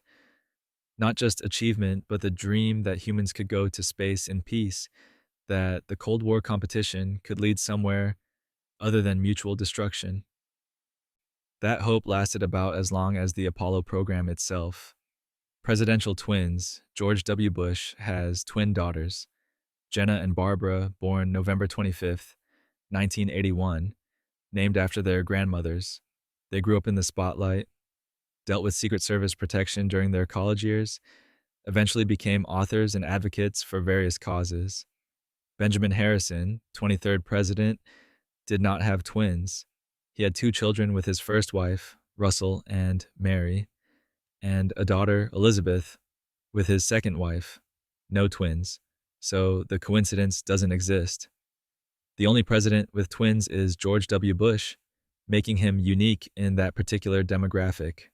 Twins are relatively rare, about 3% of births in the US, so having exactly 1 president with twins out of 45 isn't statistically surprising.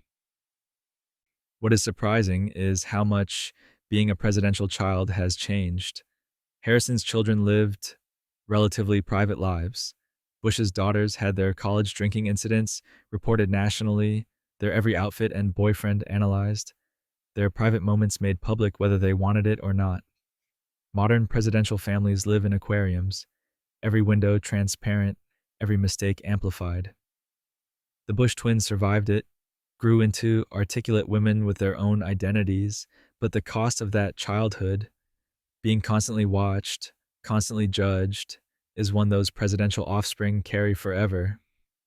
And speaking of historical events that got documented obsessively, Marines and flags on foreign soil. The Marines raised the American flag at Derna, Libya, April 27th, 1804, during the First Barbary War, to the shores of Tripoli.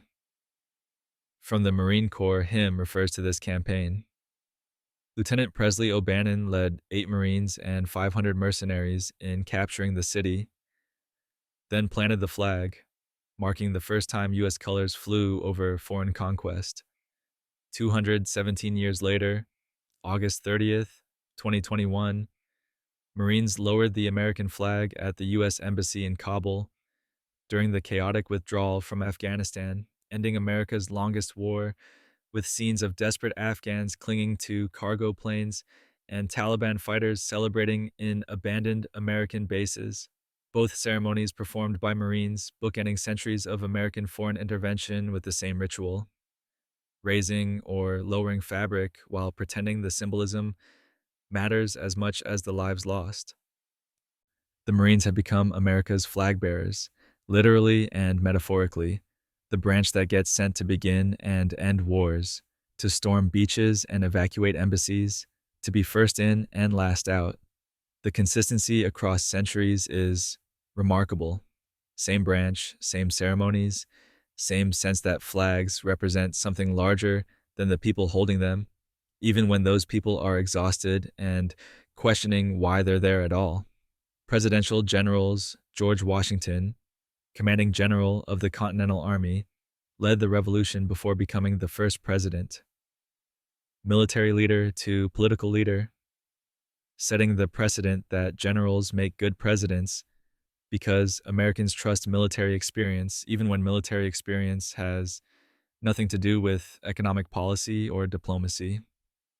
Dwight Eisenhower, Supreme Commander of Allied forces in Europe during World War II, became president in 1953, the last general to hold the office.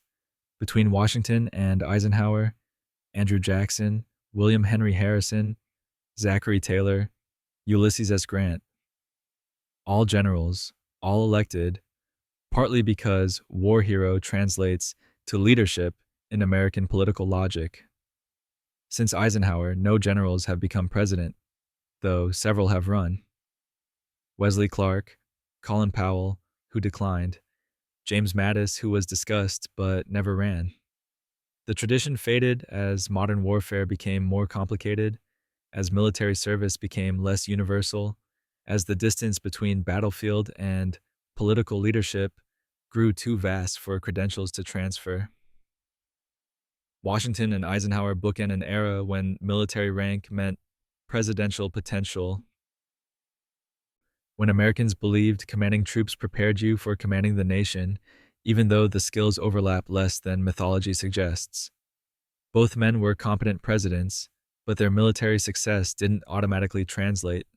Governing is different from ordering, consensus building different from commanding. The shift away from generals as presidents might be progress, recognition that war and peace require different talents. Commemorative coins and circulation failures, 1979.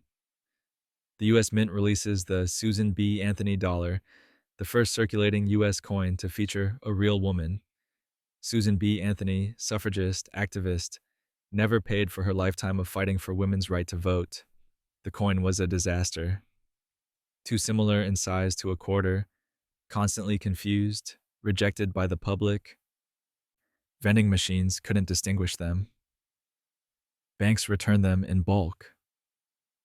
The mint stopped production after 1981, tried again in 1999, gave up. 2000. The Sacagawea dollar, featuring the Shoshone woman who guided Lewis and Clark, replacing Susan B. Anthony because surely a different woman would fare better. Same size as Anthony, same fate, rejected by Americans who preferred paper dollars, who found the coins inconvenient, who returned them to banks in drawers and pockets and never spent them. Both coins commemorated remarkable women. Both failed to circulate.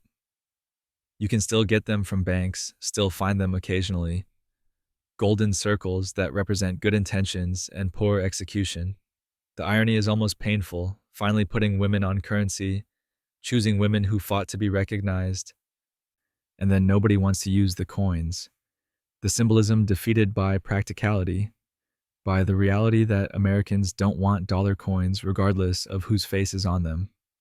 Presidential birthday deaths. James K. Polk died June 15th, 1849, exactly 3 months after leaving the presidency. He was born November 2nd, 1795, so he didn't die on his birthday. He died in June, nowhere near November.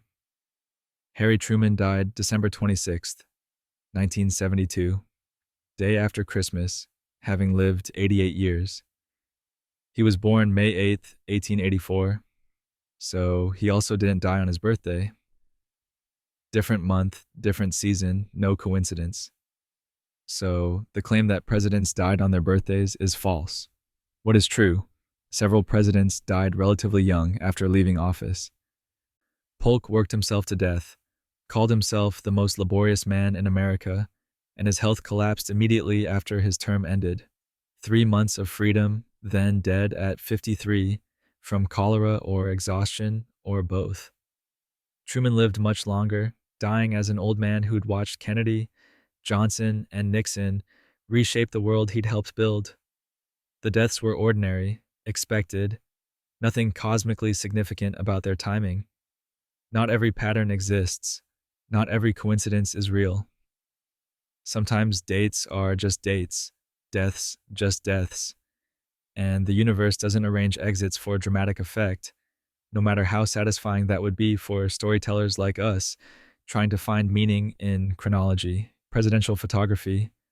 Through the centuries, John Quincy Adams, 6th president, was the first president photographed, not during his presidency, but in 1843, years after leaving office, by Philip Haas using the daguerreotype process.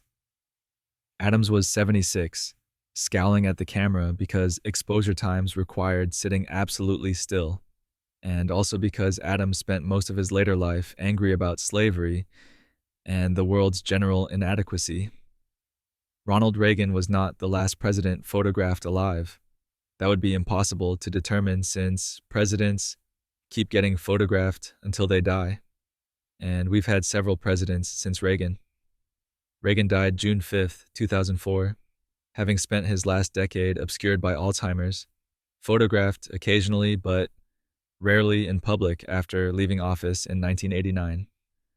The claim doesn't make logical sense. What is true? Photography transformed the presidency. Early presidents were known through paintings and descriptions. Lincoln was obsessed with photography, understood its power. By the 20th century, presidential images saturated American life. Now we see presidents constantly, too much, probably. Every expression analyzed, every moment documented. The evolution from Adams's single daguerreotype to modern presidents' millions of photos represents how completely visual media changed political power, making appearance as important as policy, image, inseparable from identity. USS Arizona and first casualties. The USS Arizona BB-39 was hit during the Pearl Harbor attack, December 7th, 1941. A bomb penetrated the forward magazine, causing a catastrophic explosion that killed 1,177 sailors and Marines. Most of the ship's crew died within minutes, trapped below decks or killed by the blast. The Arizona sank and remains underwater at Pearl Harbor, a tomb and memorial. Calling specific individuals the first and last casualties of World War II is complicated because the war started for America on that Sunday morning. But different ships were hit in different sequences, different men died at different moments. The Arizona's casualties were among the first American combat deaths of the war, but pinpointing who died first and last on that specific ship during the attack is impossible. Records from chaos don't capture that granularity. What's certain? The Arizona symbolizes Pearl Harbor. Those sailors became martyrs. Their ship a permanent memorial. The war began for America with that explosion, with those deaths, and it didn't end until 1945, after millions more deaths. First casualties are always remembered. Last casualties get lost in celebration. The Arizona's dead got both, remembered as the beginning, forgotten as individuals. 1,600 men served on that ship. 1,177 never came home. Presidential travel and border crossings. Martin Van Buren may have visited Canada while president. Records suggest he visited Niagara Falls in 1839, and you can't really see Niagara Falls without getting close to the Canadian border. But whether he actually crossed into Canada is disputed by historians who care about these distinctions. Richard Nixon definitely visited all 50 states over his political career, as discussed earlier, though documenting every single visit requires trusting his campaign's record-keeping. The claim combines two unrelated facts, early presidential travel and comprehensive state visits, as if they're part of the same pattern. They're not. Van Buren's potential Canada visit was a tourist excursion during an era when presidents rarely left Washington. Nixon's 50-state achievement was a campaign strategy during the television age. The comparison is apples and decades. What's interesting is how presidential travel evolved. Early presidents barely left D.C. Modern presidents are never home, constantly flying to fundraisers and photo ops, treating Air Force One like a mobile White House because governing now requires being everywhere simultaneously. Van Buren could visit Niagara Falls, and it was national news. Nixon visited everywhere, and nobody was surprised. That's the real change. Not specific destinations, but the expectation that presidents must be perpetually in motion, always campaigning, never still. Trump's double impeachment. Donald Trump was impeached twice, once in December 2019 for abuse of power and obstruction of Congress related to Ukraine, and again in January 2021 for incitement of insurrection following the January 6th Capitol attack. He's the only president impeached twice, the first and last by default, a unique distinction in constitutional history. The Senate acquitted him both times, the first trial in February 2020, the second in February 2021, though the second acquittal came after he'd already left office, raising questions about whether you can even impeach a former president, questions the Senate answered with, "We're doing it anyway." 3 presidents have been impeached total: Andrew Johnson, Bill Clinton, Donald Trump twice. None removed from office. Impeachment has become almost routine, a partisan weapon rather than the solemn constitutional crisis the founders imagined. Trump's double impeachment reflects the polarization of modern politics, where neither party will vote to remove their own president regardless of evidence, where constitutional mechanisms become theater, where impeachment means we're really angry rather than this person must be removed. Whether Trump remains the only double impeached president depends on future political dysfunction, which seems likely to continue providing opportunities. And speaking of unique distinctions left on the moon, initials on the lunar surface. Neil Armstrong wrote his daughter Karen's initials on the moon, or so the story goes, romanticized by the movie First Man and various biographies. Karen died in 1962 of a brain tumor, age 2, and Armstrong rarely spoke about her, keeping that grief private. Whether he actually wrote her initials during the Apollo 11 moonwalk is unverifiable. He had 2.5 hours on the surface, some time alone while Aldrin was in the lunar module, opportunity and motive. But Armstrong never confirmed it, and without his testimony, it's speculation. Gene Cernan definitely wrote his daughter Tracy's initials, TDC, in the lunar dust before leaving in December 1972. He talked about it publicly, wanted her to know she was there with him. The moon dust preserved those letters. No wind or weather to erase them. Tracy, Don Cernan's initials still visible if you could get close enough to see. Both men were fathers. Both carried their daughters to the moon emotionally, if not literally. The idea of astronauts leaving love notes in alien dust is almost unbearably human. These men trained for years, mastered impossible physics and engineering, traveled 240,000 miles through space just to write their kids' names in the dirt. Vice presidents who ascended to presidency. Vice presidents became president due to their predecessor dying or resigning, never elected to the top job initially. John Tyler, after William Henry Harrison died in 1841. Millard Fillmore, after Zachary Taylor died in 1850. Andrew Johnson, after Lincoln's assassination in 1865. Chester Arthur, after Garfield's assassination in 1881. Theodore Roosevelt, after McKinley's assassination in 1901. Calvin Coolidge, after Harding's death in 1923. Harry Truman, after FDR's death in 1945. Lyndon Johnson, after Kennedy's assassination in 1963. Gerald Ford, after Nixon's resignation in 1974. All 9 became accidental presidents, thrust into office by death or disgrace, forced to lead without the legitimacy of election. Some, TR, Truman, LBJ, won election in their own right afterward. Others, Tyler, Fillmore, Arthur, served out the term and faded. Ford remains unique as the only one who never won a national election. Appointed VP, inherited presidency, lost to Carter in 1976.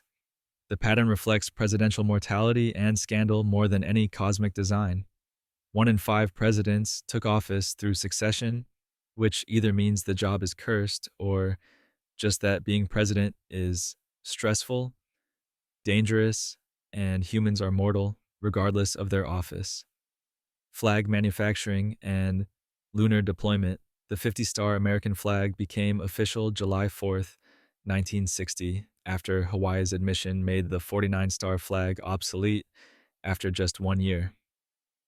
The designer was Robert G. Heft, a 17-year-old high school student from Ohio who made it as a class project, received a B- because his teacher thought it was unlikely to be adopted, then got his grade changed to an A after President Eisenhower selected his design from over 1,000 submissions. The flags planted on the moon during Apollo missions, 11 through 17, were purchased from Sears and other retailers, standard 3 by 5 foot nylon flags, nothing special except where they ended up. Whether the first and last moon flags came from the same company is probably unknowable without manufacturing records NASA didn't keep. The flags weren't custom made or ceremonial, just off-the-shelf flags that happened to go to space. The Apollo program office bought them in bulk, probably from multiple suppliers. The romance of one company bookending lunar exploration with identical flags is appealing, but unsupportable. What's real? 6 American flags on the moon, all bleached white by now, all standing or fallen depending on engine exhaust from departing landers, all representing a moment when America reached for something beyond nationalism and almost grasped it before falling back to earth. New York's presidential bookends, Martin Van Buren, 8th president, was born December 5, 1782, in Kinderhook, New York, making him the first president born a U.S. citizen. Everyone before him was born British colonial. Donald Trump was born June 14, 1946, in Queens, New York, the first New York president since the Roosevelts, Franklin from Hyde Park, Theodore from Manhattan. So Van Buren and Trump are first and last New York-born presidents if you ignore the Roosevelts in between, which is weird revisionism. What is true, New York has produced several presidents, despite its blue state modern reputation. Van Buren was a political operator, creator of modern party machines, proof that politics has always been transactional. Trump was a reality television star and real estate developer, proof that fame matters more than experience. Both New Yorkers brought the city's attitude to Washington, transactional, aggressive, unapologetic. Both understood power as negotiation rather than principle. The state's influence on American politics has been enormous. Finance, media, immigration, culture, all filtered through New York before spreading nationally. That Van Buren and Trump came from the same state, separated by over a century, shows how certain places keep producing certain types of leaders, how geography shapes ambition, how New York's particular brand of hustling translates to presidential success or failure, depending on the era. Nuclear tests and summer timing. Trinity test, July 16th, 1945. 5:29 a.m., Alamogordo, New Mexico. The first atomic bomb detonation, codenamed Trinity, because Robert Oppenheimer was reading John Donne's Holy Sonnets and decided nuclear apocalypse deserved poetic naming. The last U.S. atmospheric nuclear test was probably Storax Sedan, July 6th, 1962, part of Operation Plowshare, which was the genuinely insane program to use nuclear weapons for peaceful purposes, like digging canals and creating harbors.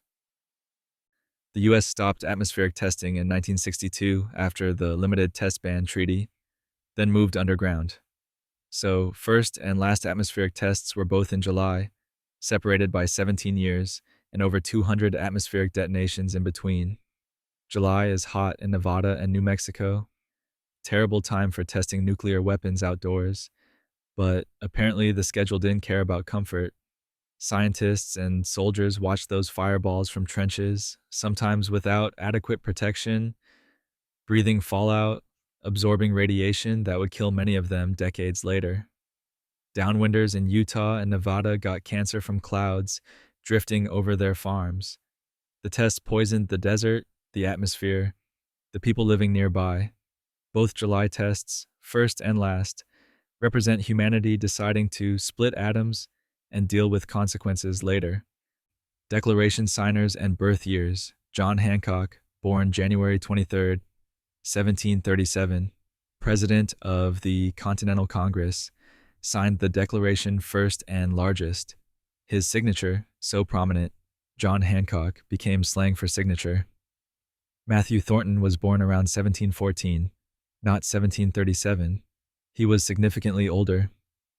Thornton signed the Declaration in November 1776, months after most signers, because he wasn't elected to Congress until after July 4th. He was from New Hampshire, a physician, relatively obscure among the founders. So the coincidence of both being born in 1737 is false. What is true, the Declaration's 56 signers ranged widely in age, wealth, and prominence. Some were famous: Franklin, Jefferson, Adams. Others are forgotten: Thornton, Button Gwinnett, Lyman Hall. 9 died before the Revolution ended. Several lost fortunes or families to the war. 5 were captured by the British. The Declaration wasn't just words. It was a genuine risk, signing a treason document, committing to rebellion that might end in hanging. Hancock's enormous signature was bravery or showmanship or both. Thornton's late signature still counted. All 56 pledged our lives, our fortunes, and our sacred honor. And for many, that pledge cost exactly what it promised: resignation and pardon. Richard Nixon resigned August 9th, 1974, the only president to do so, rather than face certain impeachment and removal over Watergate. Gerald Ford became president the same day, inheriting a broken nation, a distrusted government, an economy in recession, and a war in Vietnam collapsing toward defeat. 1 month later, September 8th, 1974, Ford pardoned Nixon for any crimes he might have committed while president. The pardon was controversial, probably cost Ford the 1976 election, destroyed his popularity overnight. But Ford believed the country needed closure, that putting a former president on trial would tear America apart worse than it already was, that mercy mattered more than justice. Whether he was right is still debated. The pardon let Nixon escape consequences: no trial, no accountability, no admission of specific crimes. It also let the nation move forward without years of legal proceedings. Ford took the political hit deliberately, sacrificed his presidency to end Watergate. Nixon and Ford remain linked forever. One who resigned, one who pardoned, one who broke the law, one who tried to heal the break. First and last, guilty and forgiving. Both defined by August and September of 1974. Words spoken on the moon, July 20th, 1969, 4:56 p.m. Eastern Time. Neil Armstrong steps off the lunar module ladder onto the moon's surface and says, "That's one small step for man, one giant leap for mankind." He meant to say, "one small step for man," and the missing article bothers him in every interview afterward, this small grammatical error in the most famous sentence he'll ever speak. The first words were carefully prepared, rehearsed, meant to capture the moment. The last words spoken on the moon came from Gene Cernan, December 14, 1972. As he prepared to climb back into the lunar module for the final time, "As I take man's last step from the surface, back home for some time to come, but we believe not too long into the future, I'd like to just say what I believe history will record, that America's challenge of today has forged man's destiny of tomorrow. And as we leave the moon at Taurus Litro, we leave as we came, and, God willing, as we shall return, with peace and hope for all mankind." Then he climbed the ladder. Nobody's been back. The not too long into the future is now over 50 years. Armstrong's first words are famous. Cernan's last words are forgotten. Both men are dead now. The moon still waits, holding their footprints and promises. And that brings us to the end of our little midnight tour through the odd, the poetic, and the just plain weird corners of American history. If there's one thing all these coincidences remind us, it's that the universe seems to enjoy a good punchline just as much as we do. So, as you drift off, remember, some presidents died on the same day. Some inventions returned home decades later, and someone somewhere genuinely believed it was a good idea to test transatlantic communication by sending a 99-word message one dot at a time. Sleep well, and be grateful you're not responsible for any cosmic timing today.